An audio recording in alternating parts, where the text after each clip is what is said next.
नमस्कार दोस्तों, मैं आचार्य वसुधा आप सभी का हार्दिक अभिनंदन करती हूं आपके अपने YouTube चैनल गुरु सप्तऋषि ज्योतिष शिक्षण संस्थान की ओर से। दोस्तों, आज के इस वीडियो में आपको बताऊंगी चंद्र ग्रहण के बारे में।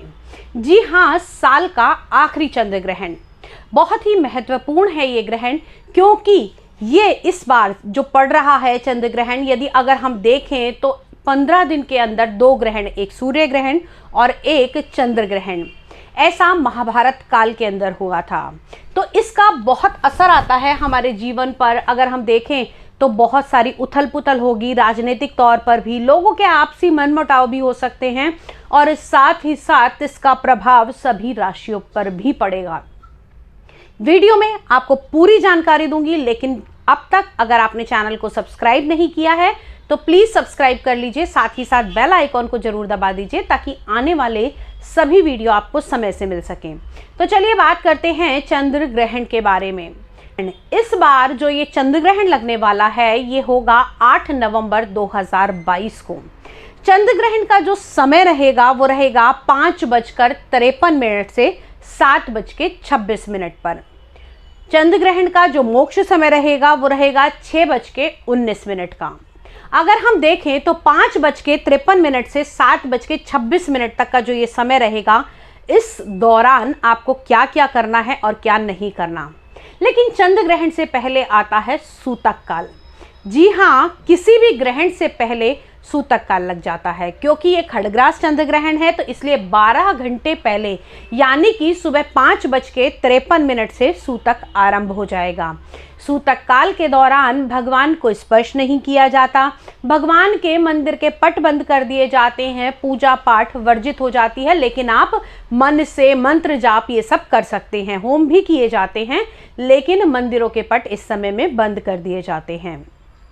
अब ग्रहण के समय पर क्या क्या करना चाहिए और क्या नहीं करना चाहिए, लेकिन सबसे पहले जानकारी देनी होगी चंद्र ग्रहण के बारे में। चंद्र ग्रहण यानी कि चंद्रमा हमारे मन का कारक होता है। हमारी बॉडी के अंदर सबसे अधिक जो जल तत्व है वो चंद्रमा के अधीन आता है। तो जब भी कोई ग्रहण पड़ता है, चंद्र ग्रहण पड़ता है, तो उसका सीधा असर हमारे मानसिक और साथ ही साथ हमारे आत्मिक पर भी पड़ता है।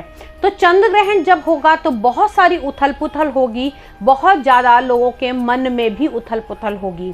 तो अब इस चंद्र ग्रहण के दौरान इस उथल पुथल से बचने के लिए, इस उथल पुथल से आप बाहर निकल सकें, उसके लिए आप क्या कर सकते हैं।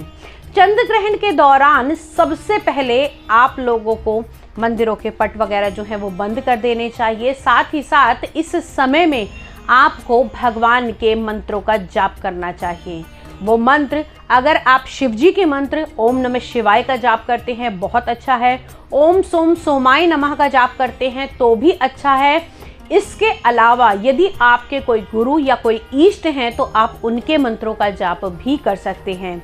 चंद्र गायत्री भी करना इस समय में बहुत उत्तम माना जाता है। अब ये तो हो गया कि आपने चंद्र ग्रहण के दौरान क्या करना है।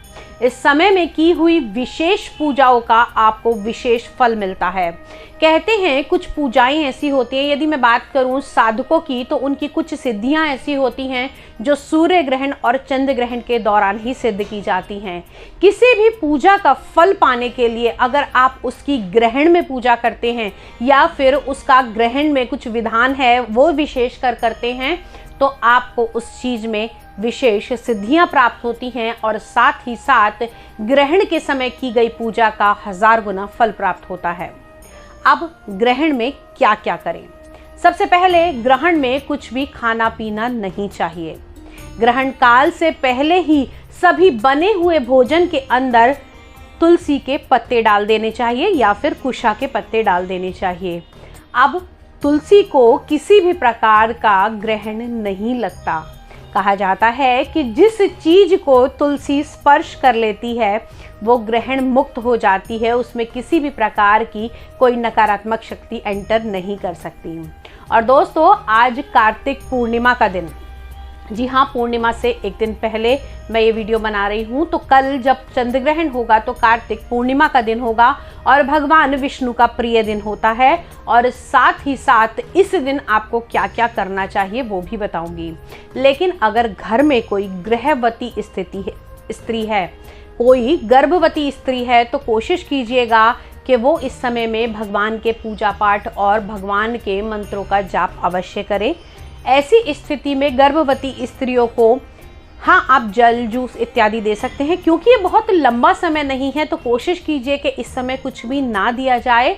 और साथ ही साथ इस समय में किसी भी प्रकार के फलों को काटना, माचिस जलाना इत्यादि कर्मों को निषेध माना गया है। साथ ही साथ कहते हैं, अगर हम वैज्ञानिक तौर पे देखें तो ग्रहण काल के दौरान आकाश से कुछ ऐसी नकारात्मक रश्मियां उत्पन्न होती हैं जिनके कारण हमारे शरीर पर और हमारे मन पर इनका नकारात्मक असर पड़ता है। अब ये क्योंकि बहुत विशेष ये ग्रहण माना जा रहा है, एक ही 15 दिन के अंदर दो ग्रहण हो रहे हैं, तो अगर हम बात करें राजनीतिक तौर पर तो बहुत ज़्यादा उथल पुथल होगी। सत्ता से जुड़ी हुई भी कई सारी परेशानियां लोगों को देखने को मिलेंगी। साथ ही साथ इस प्रकार के ग्रहणों के बाद में भारी जान व माल का नुकसान भी देखा गया है। तो दोस्तों, अगर इस ग्रहण से बचना है और इस सब से आप बचना चाहते हैं तो जितना अधिक हो सके उतना भगवान का नाम जपें। ग्रहण काल में भगवान को याद अवश्य। आज के वीडियो में इतना ही। अगले वीडियो में फिर से मुलाकात करती हूँ। तब तक के लिए जय